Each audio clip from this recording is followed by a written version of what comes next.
Hi friends, ಎಲ್ಲರಿಗೂ ನಮಸ್ಕಾರ. ಬನ್ನಿ ಫ್ರೆಂಡ್ಸ್, ವಸುದೇವ ಕುಟುಂಬ ಸೀರಿಯಲಿನ ಇವತ್ತಿನ ಸಂಚಿಕೆಯಲ್ಲಿ ಏನಾಗ್ತಿದೆ ಅಂತ ನೋಡ್ಕೊಬರೋಣ. ಅದಕ್ಕೂ ಮುಂಚೆ ಯಾರೆಲ್ಲ ನನ್ನ ವಿಡಿಯೋ ನೋಡ್ತಾ ಇದ್ದಾರೆ ಫ್ರೆಂಡ್ಸ್, ಅವರೆಲ್ಲ ಪ್ಲೀಸ್ ಪುಟ್ಟದೊಂದು ಲೈಕ್ ಮಾಡಿ, ಹಾಗೆ ಫಾಲೋ ಮಾಡೋದನ್ನು ಮರಿಬೇಡಿ. ಬನ್ನಿ ಸ್ಟಾರ್ಟ್ ಮಾಡೋಣ. ಮೊದಲಿಗೆ ಫ್ರೆಂಡ್ಸ್, ಇಲ್ಲಿ ಸ್ವಾತಿ ಪ್ರೀತಿ ಪುಟ್ಟನ ಹತ್ರ ಕಾಲ್ ಮಾಡಿಬಿಟ್ಟು ತನ್ನ ಅಕ್ಕ ಬಾವ ಎಲ್ಲಿ ಶಾಪ್ ಓಪನ್ ಮಾಡಿದ್ದಾರೆ ಅಂತ ತಿಳ್ಕೊತಾ ಇರ್ತಾಳೆ. ಹಾಗೆ ಪ್ರೀತಿ ಬಂದ್ಬಿಟ್ಟು, ಅಕ್ಕ ನಮ್ಮದು ಹೊಸ ಟೈಲರಿಂಗ್ ಶಾಪ್ ಇದೆಯಲ್ಲ, ಅದು ಎಲ್ಲಿ ಗೀತಕ್ಕ ಓಪನ್ ಮಾಡ್ತಾ ಇರೋದು, ಎಲ್ಲಿದೆ ಅಂಗಡಿ ಅಂತ ಕೇಳ್ತಿರ್ಬೇಕಾದ್ರೆ ರೆಗ್ಯುಲರ್ ರೋಡ್ ಹತ್ರ ಹೋಗ್ತಾ ಇರ್ತೀನಲ್ಲ, ಅಲ್ಲೇ ಪಕ್ಕದಲ್ಲಿದೆ ಅಂತ ಅಂದಾಗ ಅಡ್ರೆಸ್ನ ತಿಳ್ಕೊಬಿಟ್ಟು ಪ್ರೀತಿ ಪುಟ್ಟ ಸ್ವಾತಿ ಹತ್ರ, ಅಕ್ಕ ಪ್ಲೀಸ್ ನೀನು ಅಡ್ರೆಸ್ ಕೇಳ್ಕೊಂಡಲ್ವಾ, ಬರೋದು ಬೇಡ, ಎಲ್ಲೇನಾದರೂ ಗಲಾಟೆ ಆದರೆ ಸಿಕ್ಕಾಬಟ್ಟೆ ಬೇಜಾರಾಗುತ್ತೆ, ಗೀತಕ್ಕ ಬೈತಾಳೆ, ಬರಬೇಡ ಅಂತ ಅಂದಾಗ, ಇಲ್ಲ ಪುಟ್ಟ, ಇಷ್ಟು ದೊಡ್ಡ ಪೂಜೆನ ಮಾಡ್ತಾ ಇದ್ದೀರಾ, ನನಗಂತೂ ಸಿಕ್ಕಾಬಟ್ಟೆ ಖುಷಿ ಆಗ್ತಿದೆ, ಅಕ್ಕ ಅಂದ್ಕೊಂಡಿರೋ ಕನಸು ನನಸಾಗ್ತಿದೆ, ನಾನಂತೂ ಖಂಡಿತ ಬರ್ತೀನಿ, ನೀನು ಹೋಗಿರು ಅಂತ ಹೇಳ್ತಾ ಇರ್ತಾಳೆ. ಹಾಗೆ ಇನ್ನೊಂದು ಕಡೆ ಮನೆಯವರೆಲ್ಲರೂ ಸಹ ತುಂಬ ಖುಷಿಯಿಂದ ಪೂಜೆ ಮಾಡೋಕ್ಕೆ ಅಂತ ಗೀತಾ ಕುಮಾರನ ಜೊತೆ ಹೋಗ್ತಾ ಇರ್ತಾರೆ. ಹಾಗೆ ತುಂಬ ಖುಷಿಯಿಂದ ಮನೆ ಒಳಗಡೆ ಸ್ವಾತಿ ಬರ್ತಿರ್ಬೇಕಾದ್ರೆ ಅಜ್ಜಿ ನೋಡಿ ಸಿಕ್ಕಾಬಟ್ಟೆ ಖುಷಿ ಪಡ್ತಾ ಇರ್ತಾರೆ. ಹಾಗೆ ಭವಾನಿ ಅಜ್ಜಿ ಕೇಳ್ತಾ ಇರ್ತಾರೆ, ಏನಾಯಿತು ಸ್ವಾತಿ ಇಷ್ಟೊಂಥರ ಖುಷಿಯಾಗಿದೆಯಾ ಅಂತ ಅನ್ಬೇಕಾದ್ರೆ, ಖುಷಿ ಪಡೋ ವಿಚಾರ ಅಜ್ಜಿ, ಅದಕ್ಕೆ ಸಿಕ್ಕಾಬಟ್ಟೆ ಖುಷಿಯಾಗಿದ್ದೀನಿ ಅಂತ ಹೇಳ್ತಾ ಇರ್ತಾಳೆ. ಅಂಥದ್ದೇನಾಯಿತು ನನಗೂ ಹೇಳು ಅಂತ ಅಂದಾಗ, ನಮ್ಮ ಅಕ್ಕ ಬಾವನ ಕನಸು ಈಡೇರ್ತಿದೆ, ಅಂತೂ ಇಂತೂ ಅವರು ಓನಾಗಿ ಒಂದು ಶಾಪ್ನ ಓಪನ್ ಮಾಡಿದ್ದಾರೆ, ಟೈಲರಿಂಗ್ ಶಾಪ್ ಪೂಜೆ ಇದೆ, ಅದಕ್ಕೆ ನಾನು ಹೊರಟೋಗ್ಬೇಕಂತ ಅಂದ್ಕೊಂಡಿದ್ದೀನಿ, ಬೇಗ ಹೋಗ್ಬಿಟ್ಟು ಬರ್ತೀನಿ ಅಂತ ಖುಷಿಯಿಂದ ಹೋಗ್ತಿರ್ಬೇಕಾದ್ರೆ, ಒಂದು ನಿಮಿಷ ನಿಂತ್ಕೋ ಸ್ವಾತಿ, ನೀನು ಒಬ್ಬಳೇ ಹೋಗಬೇಡ ಪೂಜೆಗೆ, ಜೊತೆಗೆ ವಂಶಿನ ಕರ್ಕೊಂಡು ಹೋಗು ಅಂತ ಹೇಳ್ತಾ ಇರ್ತಾಳೆ. ಅವ್ರು ಸ್ವಲ್ಪ ಬ್ಯುಸಿ ಇರ್ತಾರೆ, ಕೆಲಸ ಅದು ಇದು ಅಂತ ಬರಲ್ಲ, ಪರವಾಗಿಲ್ಲ ನಾನು ಒಬ್ಬಳೇ ಹೋಗಿ ಬರ್ತೀನಿ ಅಂತ ಅಂದಾಗ, ಇಲ್ಲ ಇಲ್ಲ ನೀನು ಒಬ್ಬಳನ್ನೇ ಕಳ್ಸೋಕ್ಕೆ ನನಗೆ ಮನಸ್ಸಿಲ್ಲ, ಇರು ವಂಶಿ ಹತ್ರ ನಾನೇ ಹೇಳ್ತೀನಿ ಅಂತ ಅಂದ್ಬಿಟ್ಟು, ವಂಶಿ ಹೋಗ್ಬಾ ನೀನು ಪೂಜೆಗೆ, ಸ್ವಾತಿ ಜೊತೆ ಒಂದು 5 ನಿಮಿಷ ಹೋಗ್ಬಾ ಅಂತ ಅಂದಾಗ, ಇಲ್ಲ ಭವಾನಿ ನಾನು ಹೋಗಲ್ಲ, ನನಗೆ ಸಿಕ್ಕಾಬಟ್ಟೆ ಕೆಲಸ ಇದೆ, ಇಷ್ಟು ದಿನ ಜಾತ್ರೆ ಪೂಜೆ ಅದು ಇದು ಅಂತ ಆಯಿತು, ಇವಾಗ ಇದೊಂದು ನೆಪ ಹೇಳ್ತಿದ್ಯಾ ಅಂತ ಕೂಗಾಡ್ತಿರ್ಬೇಕಾದ್ರೆ, ಯಾಕೋ ಹಂಗಂತೀಯ, 5 ನಿಮಿಷ ತಾನೇ ಪೂಜೆ, ಹೋಗು ಅಂತ ಅಜ್ಜಿ ಹೇಳ್ತಿರ್ಬೇಕಾದ್ರೆ, 5 ನಿಮಿಷ ಅಷ್ಟೇ ರೀ ಪ್ಲೀಸ್ ಬನ್ನಿ ವಂಶಿ ಅವರೇ ಅಂತ ಕರಿತಿರ್ಬೇಕಾದ್ರೆ, ಅಷ್ಟಕ್ಕೂ ನಿನ್ನೇನಾದರೂ ಇನ್ವೈಟ್ ಮಾಡಿದಾರಾ, ಯಾಕೆ ಓಡಾಡ್ತಾ ಇದೆಯಾ ಅಂತ ಕೇಳಬೇಕಾದ್ರೆ ಸ್ವಾತಿಗೆ ಸಿಕ್ಕಾಬಟ್ಟೆ ಬೇಜಾರಾಗ್ತಾ ಇರುತ್ತೆ. ಹಾಗೆ ಮತ್ತೆ ಯಾವ ಇನ್ವಿಟೇಷನ್ ಕಾರ್ಡ್ ಕೊಡ್ದಲೆ ಸುಮ್ಮನೆ ನಾನು ಬರೋಕ್ಕಾಗಲ್ಲ, ಒಂದು ಕೆಲಸ ಮಾಡು ನೀನೇ ಹೋಗಬೇಕಾದ್ರೆ ನಾನು ಬರಲ್ಲ ಅನ್ಬೇಕಾದ್ರೆ, ಇಲ್ಲ ಇಲ್ಲ ಬರೀ ಸ್ವಾತಿ ಮಾತ್ರ ಹೋಗಂಗಿಲ್ಲ, ನೀನು ಹೋಗಬೇಕು ಅಂತ ಅಜ್ಜಿ ಹಠ ಮಾಡ್ತಿರ್ಬೇಕಾದ್ರೆ, ಒಂದು ಕೆಲಸ ಮಾಡು ಸ್ವಾತಿ, ಭವಾನಿ ತುಂಬ ಫ್ರೀ ಆಗಿದ್ದಾಳೆ, ಅವಳನ್ನ ಕರ್ಕೊಂಡು ಪೂಜೆ ಪುನಸ್ಕಾರ ಮಾಡಿಕೊಂಡು ರಾತ್ರಿ ಅಷ್ಟೊತ್ತಿಗೆ ಬಂದರೆ ಸಾಕು, ನನಗೇನು ತೊಂದರೆ ಇಲ್ಲ ಅಂತ ಅನ್ಬೇಕಾದ್ರೆ, ಇಲ್ಲ ಇಲ್ಲ ನಾನು ಹೋಗಲ್ಲ, ಖಂಡಿತ ನೀನು ಹೋಗ್ತೀಯಾ, ನನಗೋಸ್ಕರ ಹೋಗಲೇಬೇಕು ಅಂತ ಅಜ್ಜಿ ಹಠ ಮಾಡ್ತಾ ಇರ್ತಾರೆ. ನೀನೇನಂದ್ರು ನಾನು ಹೋಗಲ್ಲ, ಆಫೀಸಲ್ಲಿ ಕೆಲಸ ಇದೆ ಅಂತ ವಂಶಿ ಹೇಳ್ತಿರ್ಬೇಕಾದ್ರೆ, ನೀನೇನಾದರೂ ಸ್ವಾತಿ ಜೊತೆ ಹೋಗಲಿಲ್ಲ ಅಂತ ಅಂದರೆ ನಿನ್ನ ಜೊತೆ ಮಾತಾಡಲ್ಲ ಅಂತ ಕೋಪ ಮಾಡ್ಕೊತಿರ್ಬೇಕಾದ್ರೆ, ವಂಶಿಗೆ ಏನು ಮಾತಾಡಬೇಕು ಅಂತ ಗೊತ್ತಾಗದೆ ಸಿಕ್ಕಾಪಟ್ಟೆ ಟೆನ್ಷನಿಂದ ಅಜ್ಜಿನ ಗುರಾಯಿಸ್ತಾ ಇರ್ತಾನೆ. ಇನ್ನೊಂದು ಕಡೆ ಸ್ವಾತಿನೂ ಸಹ ಹೇಳ್ತಾ ಇರ್ತಾಳೆ, ಅಲ್ಲ ವಂಶಿಯವರೇ 5 ನಿಮಿಷ ಪೂಜೆಗೋಸ್ಕರ ಅಜ್ಜಿಗೆ ಇಷ್ಟೊಂಥರ ಬೇಜಾರು ಮಾಡಿದ್ರಲ್ಲ, ನೋಡಿ ಎಷ್ಟು ಬೇಜಾರು ಮಾಡ್ಕೊಂಡಿದ್ದಾರೆ ಅಂತ ಅನ್ಬೇಕಾದ್ರೆ, ಸರಿ ಆಯಿತು 5 ನಿಮಿಷ, ಅದ್ರ ಮೇಲೆ 1 ನಿಮಿಷನೂ ನಾನು ಅಲ್ಲಿರಲ್ಲ ಅಂತ ಅಂದಾಗ ಸ್ವಾತಿಗೆ ಸಿಕ್ಕಾಬಟ್ಟೆ ಖುಷಿ ಆಗ್ತಿರುತ್ತೆ. ಸರಿ ಕೊಡು 5 ನಿಮಿಷ ಅಷ್ಟೇ ಆಯ್ತಾ, ಹೋಗು ಸ್ವಾತಿ ಬೇಗ ಬೇಗ ರೆಡಿ ಆಗು, ವಂಶಿನೂ ರೆಡಿ ಆಗ್ತಾನೆ ಅಂತ ಅಜ್ಜಿ ಖುಷಿಯಿಂದ ಕಳಿಸ್ತಾ ಇರ್ತಾರೆ. ಹಾಗೆ ಇನ್ನೊಂದು ಕಡೆ ಮನೆಯವರೆಲ್ಲರೂ ಸಹ ಪೂಜೆಗಿಂತ ರೆಡಿ ಮಾಡ್ಕೊತಿರ್ಬೇಕಾದ್ರೆ ಅಜ್ಜಿ ಹೇಳ್ತಾ ಇರ್ತಾರೆ, ರಾಹುಕಾಲ ಬಂದ್ಬಿಡುತ್ತೆ, ಬೇಗ ಬೇಗ ರಂಗೋಲಿ ಎಲ್ಲ ಹಾಕಿ ಪೂಜೆ ಸ್ಟಾರ್ಟ್ ಮಾಡಬೇಕು ಅಂತ ಹೇಳ್ತಾ ಇರಬೇಕಾದ್ರೆ, ಇನ್ನೊಂದು ಕಡೆ ಪದ್ಮ ದೇವರಿಗೆಲ್ಲ ಹೂನ ಮಾಡಿಸ್ತಾ ಇರ್ತಾರೆ. ಹಾಗೆ ಗೀತಾ ಹೇಳ್ತಾ ಇರ್ತಾಳೆ, ಏನು ಮಾವ ಇಷ್ಟು ಖುಷಿಯಾಗಿದ್ದೀರಾ ಅಂತ ಅನ್ಬೇಕಾದ್ರೆ, ಮತ್ತು ನನಗೆ ಖುಷಿ ಆಗಲ್ವಾ, ನನ್ನ ಹೆಂಡತಿ ಇವತ್ತು ನಮ್ಮ ಹೊಸ ಅಂಗಡಿಯ ಉದ್ಘಾಟನೆ ಮಾಡ್ತಿದ್ದಾಳಲ್ಲ, ಅದಕ್ಕೆ ನನಗೆ ಸಿಕ್ಕಾಬಟ್ಟೆ ಖುಷಿ ಆಗ್ತಿದೆ ಅಂತ ಅಂದಾಗ, ಹೌದಾ ಮಾವ ನೀವು ಖುಷಿಯಾಗಿರೋದನ್ನ ನೋಡಿ ನನಗೂ ಸಿಕ್ಕಾಬಟ್ಟೆ ಖುಷಿ ಆಗ್ತಿದೆ, ಯಾವಾಗಲೂ ನೀವು ಇದೇ ರೀತಿ ಇರಿ ಮಾವ ಅಂತ ಗೀತಾ ಹೇಳ್ತಾ ಇರ್ತಾಳೆ. ಹಾಗೆ ಕುಮಾರ ಸ್ವಲ್ಪ ಬೇಜಾರಿಂದ ಹೇಳ್ತಾ ಇರ್ತಾನೆ, ಊರಲ್ಲಿ ಆಗಿದ್ರೆ ಎಲ್ಲ ಜನಗಳು ಹುಡ್ಕೊಂಡು ನಮ್ಮ ಅಂಗಡಿ ಹತ್ರ ಬರ್ತಿದ್ರು, ಇಲ್ಲಿ ಬರ್ತಾರೋ ಇಲ್ವೋ ಗೊತ್ತಿಲ್ಲ ಅಂತ ಅಂದಾಗ, ಯೋಚನೆ ಮಾಡಬೇಡಿ ಮಾವ, ನಾವಿಬ್ಬರು ತುಂಬ ಕಷ್ಟಪಡೋಣ, ಹಗಲು ರಾತ್ರಿ ಕಷ್ಟಪಡೋಣ, ಖಂಡಿತ ನಮ್ಮ ಶ್ರಮಕ್ಕೆ ಆ ದೇವರು ಪ್ರತಿಫಲ ಕೊಟ್ಟೆ ಕೊಡ್ತಾನೆ, ಇಲ್ಲೂ ಸಹ ಬಂದರೂ ಬರ್ಬೋದು ಜನಗಳು ಅಂತ ಹೇಳ್ಬೇಕಾದ್ರೆ ಕುಮಾರನಿಗೆ ಸ್ವಲ್ಪ ಖುಷಿ ಆಗ್ತಾ ಇರುತ್ತೆ. ಹಾಗೆ ಇನ್ನೊಂದು ಕಡೆ ಅಜ್ಜಿ, ಕುಮಾರ ಪುರೋಹಿತರು ಬರ್ತಾರೆ ಅಂತ ಹೇಳ್ದಲ್ಲ, ಎಲ್ಲೋ ಪುರೋಹಿತರು ಅಂತ ಅನ್ಬೇಕಾದ್ರೆ, ಇನ್ನೇನು ಬರ್ಬೋದು ಅಜ್ಜಿ ನೋಡಿ ಅನ್ನೋಷ್ಟರಲ್ಲಿ ಪುರೋಹಿತರು ಬಂದೇ ಬಿಡ್ತಾರೆ.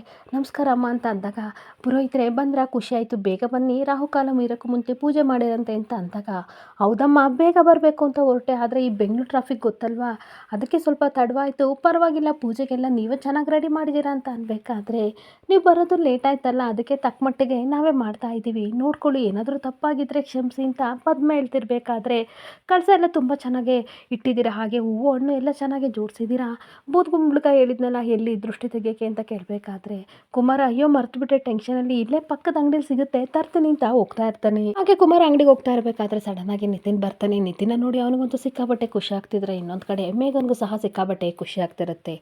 ಹಾಗೆ ಹೊರಗಡೆ ಬಂದ್ಬಿಟ್ಟು ಪದ್ಮ, ನಿತಿನ್ ಹೇಗಿದೆಯಪ್ಪ ಚೆನ್ನಾಗಿದೆಯಾ ಅಂತ ಅಂದಾಗ, ಹಾಂ ಚೆನ್ನಾಗಿದ್ದೀನಿ, ನೀವು ಚೆನ್ನಾಗಿದ್ದೀರಾ ಅಂತ ಕೇಳಬೇಕಾದ್ರೆ, ಬಾರಪ್ಪ ಒಳಗಡೆ ಕೂತ್ಕೊಂತ ಪದ್ಮ ಕರಿತಿರ್ಬೇಕಾದ್ರೆ ಗೀತನಿಗೆ ಸಿಕ್ಕಾಬಟ್ಟೆ ಕೋಪ ಬರ್ತಾ ಇರುತ್ತೆ. ಹಾಗೆ ನಿತಿನ್ನ ನೋಡಿ ಮೇಘ ಸಿಕ್ಕಾಬಟ್ಟೆ ಖುಷಿ ಪಡ್ತಾ ಇರಬೇಕಾದ್ರೆ ಗೀತನಿಗೆ ಸ್ವಲ್ಪ ಅನುಮಾನ ಜಾಸ್ತಿ ಆಗ್ತಾ ಇರುತ್ತೆ. ಹಾಗೆ ನಿತಿನ್ ಹತ್ರ ಬಂದ್ಬಿಟ್ಟು, ನೀವೇನಕ್ಕೆ ಬಂದ್ರಿ, ನಾವು ನಿಮ್ಮನ್ನು ಕರೆದಿಲ್ವಲ್ಲ, ನಮ್ಮ ಫ್ಯಾಮಿಲಿಯಿಂದ ನೀವು ದೂರ ಇರಬೇಕಂತ ಹೇಳಿದ್ನಲ್ವ ನಿತಿನ್ ಅವರೇ, ಏನಕ್ಕೆ ಬಂದ್ರಿ ಅಂತ ಅಂದಾಗ ನಿತಿನ್ಗೆ ಸಿಕ್ಕಾಪಟ್ಟೆ ಬೇಜಾರಾಗ್ತಾ ಇರುತ್ತೆ. ಅದಕ್ಕೆ ಕುಮಾರ ಹೇಳ್ತಾ ಇರ್ತಾನೆ, ನೋಡು ಗೀತಾ, ನನ್ನ ಫ್ರೆಂಡ್ ಬೇರೆ ಇವನು, ಅದಕ್ಕೆ ಓಪನಿಂಗ್ ಇತ್ತಲ್ವ, ನಾನೇ ಬಾ ಅಂತ ಕರೆದಿದ್ದೆ, ಪ್ಲೀಸ್ ಗಲಾಟೆ ಮಾಡಬೇಡ, ಏನೂ ಆಗಲ್ಲ ಅಂತ ಸಮಾಧಾನ ಮಾಡ್ತಾ ಇರ್ತಾನೆ. ಹಾಗೆ ಮತ್ತೆ ಗೀತಾ ಇನ್ನೇನಾದರೂ ನಿತಿನ್ನ ಬೈಬೋದು ಅಂತ ಅಂದ್ಬಿಟ್ಟು, ಪದ್ಮ ಸ್ವಲ್ಪ ಎಣ್ಣೆ ಬೇಕು ಬಾ ಇಲ್ಲಿ ಅಂತ ಕರಿತಿರ್ಬೇಕಾದ್ರೆ ನಿತಿನ್ನ ಗುರಾಯಿಸ್ತಾ ಇರ್ತಾಳೆ. ಹಾಗೆ ಅಜ್ಜಿ ಪದ್ಮ ಕರಿತಿದ್ದಾಳಲ್ವ, ಏನು ಎಣ್ಣೆ ಬೇಕಂತೆ, ಹೋಗೆ ಅಂತ ಅನ್ಬೇಕಾದ್ರೆ ಕುಮಾರ, ಪ್ಲೀಸ್ ನನ್ನ ಫ್ರೆಂಡಾಗಿ ನಿತಿನ್ನ ಕರೆದಿದ್ದೀನಿ ಗೀತಾ, ದಯವಿಟ್ಟು ಏನು ಗಲಾಟೆ ಮಾಡಬೇಡ, ಬೇಜಾರು ಮಾಡ್ಕೋಬೇಡ ಅಂತ ಮತ್ತೆ ಹೇಳ್ತಿರ್ಬೇಕಾದ್ರೆ ಏನು ಮಾತಾಡದೆ ತಾನು ಪಾಡಿಗೆ ತಾನು ಗೀತಾ ಕೋಪ ಮಾಡಿಕೊಂಡು ಒಳಗಡೆ ಹೋಗ್ತಾ ಇರ್ತಾಳೆ.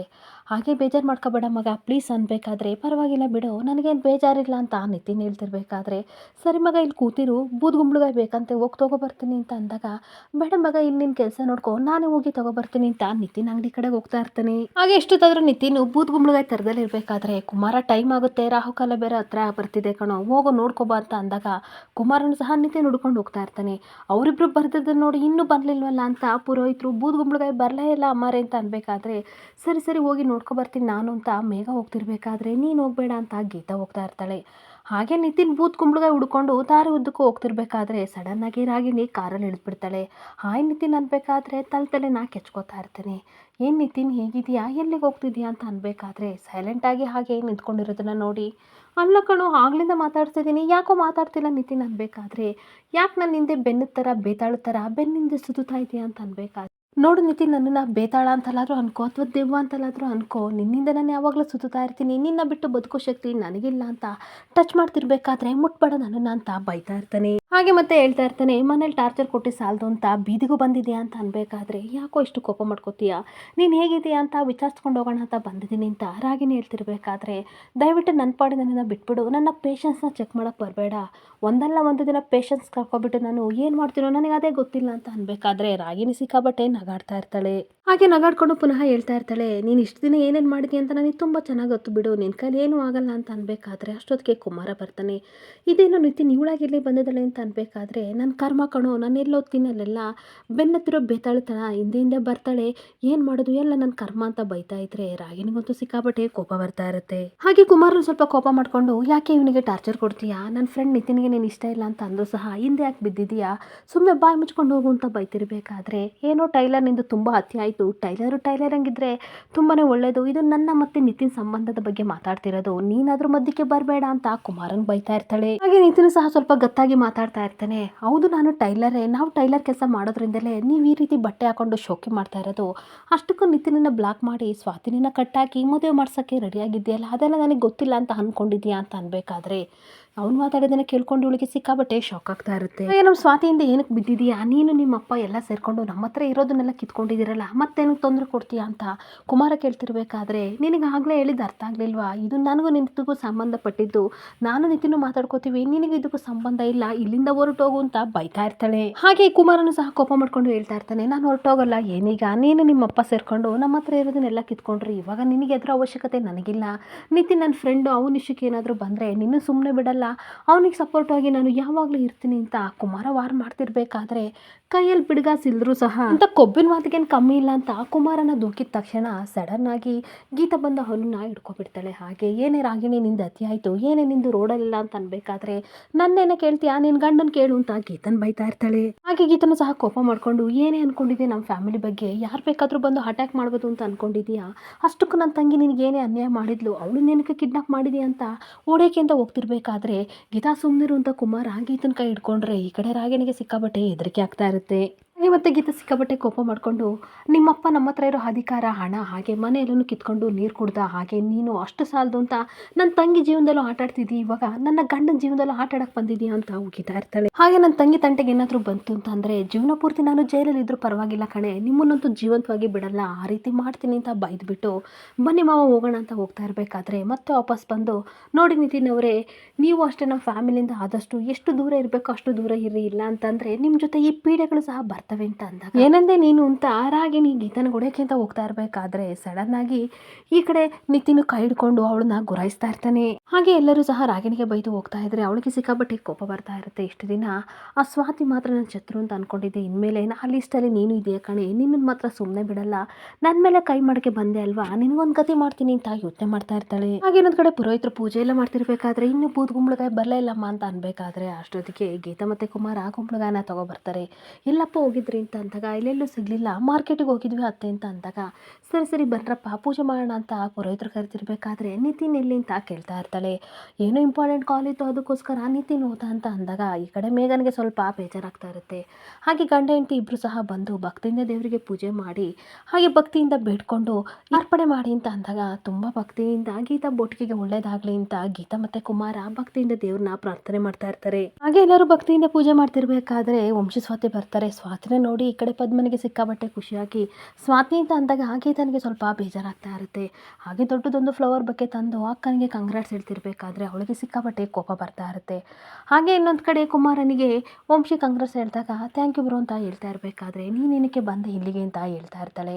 ಅಮ್ಮ ನನಗಂತೂ ಸಿಕ್ಕಾಬಟ್ಟೆ ಖುಷಿ ಆಯಿತು, ಅದಕ್ಕೆ ನೀವು ಕರೆದಲ್ಲಿ ಇದ್ರೂ ಸಹ ನಾನು ಬಂದೆ ಅಂತ ಸ್ವಾತಿ ಹೇಳ್ತಾ ಇದ್ರೆ ವಂಶಿ ಅವರಿಬ್ಬರನ್ನು ಸಹ ಅಬ್ಸರ್ವ್ ಮಾಡ್ತಾ ಇರ್ತಾನೆ. ಹಾಗೆ ಭಕ್ತಿಯಿಂದ ಎಲ್ಲರೂ ಪೂಜೆ ಮಾಡ್ತಾ ಇರಬೇಕಾದ್ರೆ ಅಜ್ಜಿ ಹೇಳ್ತಾ ಇರ್ತಾರೆ ನೀನು ಮತ್ತೆ ನಿನ್ನ ಗಂಡ ನೀವು ಸಹ ಪೂಜೆ ಮಾಡ್ರಿ ಅಂತ ಅನ್ಬೇಕಾದ್ರೆ ಅಕ್ಕ ಬಾಬಾ ಮಾಡ್ತಾ ಇದ್ದಾರೆ ನಾವೇನಕ್ಕೆ ಅಜ್ಜಿ ಅಂತ ಅನ್ಬೇಕಾದ್ರೆ ಹೊಸ ದಂಪತಿಗಳು ನೀವು ಮಾಡಿದರೆ ತುಂಬ ಒಳ್ಳೇದಾಗುತ್ತೆ ಪೂಜೆ ಮಾಡ್ರಿ ಅಂತ ಅಂದರೆ ಗೀತನಿಗೆ ಸ್ವಲ್ಪ ಬೇಜಾರಾಗ್ತಾ ಇರುತ್ತೆ. ಆದರೂ ಸಹ ವಂಶಿ ಸ್ವಾತಿ ತುಂಬ ಖುಷಿಯಿಂದ ಪೂಜೆ ಮಾಡ್ತಾ ಇರಬೇಕಾದ್ರೆ ಗೀತಾ ಮಾತ್ರ ಗುರಾಯಿಸ್ಕೊಂಡು ಸ್ವಾತಿ ಮುಖನ ನೋಡ್ತಾ ಇರ್ತಾಳೆ. ಇಲ್ಲಿಗೆ ಸಂಚಿಕೆ ಎಂಡ್ ಆಗ್ತಿದೆ. Thank you for watching friends.